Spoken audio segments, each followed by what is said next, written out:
আলাইকুম রহমতুল্লাহ। আমাদের সবচেয়ে যে বড় প্রবলেম সেটা হলো আমরা শুধু অন্যের উপরে আল্লাহর ছাড় দেয় ছেড়ে দেন না এইগুলো অ্যাপ্লাই করতে চাই বা এগুলো প্রয়োগ করতে চাই, কিন্তু আমরা যে অন্যায় করি এই অন্যায়গুলোর দিকে কোনো দিন মুখ ফিরে তাকাই না, এই অন্যায় নিয়ে অনুশোচনা করি না, এবং এই অন্যায়ের ক্ষেত্রেও আল্লাহ ছাড় দেন ছেড়ে দেন না এটা হয়, এটা আমরা বুঝতে চেষ্টা করি না।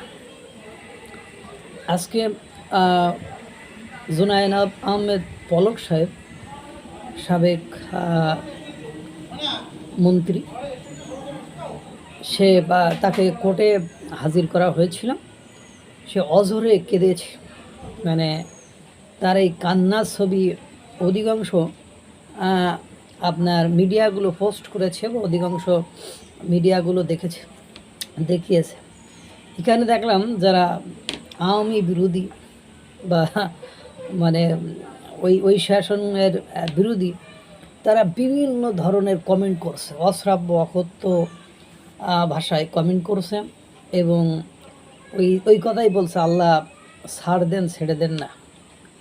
যাই হোক, মানে কাদা সবেমাত্র শুরু, আরও কত কিছু। আবার যারা আওয়ামীপন্থী তারা আবার কমেন্ট করছে এই চোখের জল সমুদ্র হয়ে ফিরে আসবে, সাগরে ফিরে আসবে, তাতেই অনেকে ভেসে যাবে, এইসব কথাবার্তা বলছে।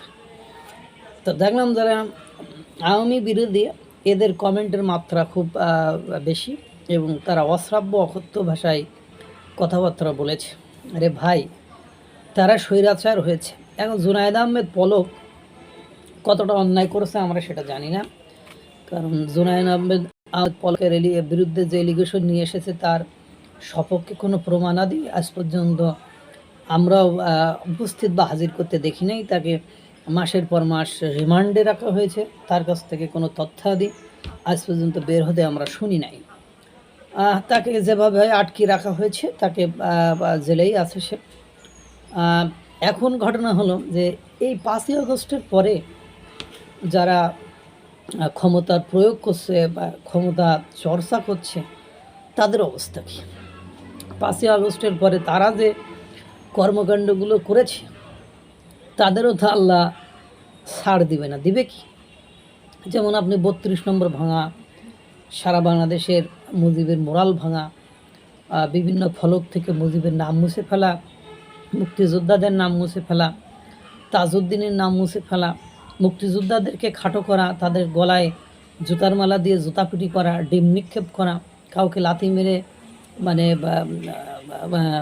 হলের দড়ি ছিঁড়ে দেওয়া, তারপরে জুতা মারা, তারপরে মব সৃষ্টি করে কাউকে গণপিটু দিন দিয়ে মেরে ফেলা, মব সৃষ্টি করে কারোর বাসায় যে মানে আপনার তার স্ত্রীকে ধর্ষণ করা, তারপরে একের পর এক ধর্ষণ, সব বিভিন্ন ইস্যুতে আপনারা যে কাজগুলো আপনারা করছেন এগুলো তো আইন বহির্ভূত, এগুলো তো স্বৈরতন্ত্রের একটা পার্ট।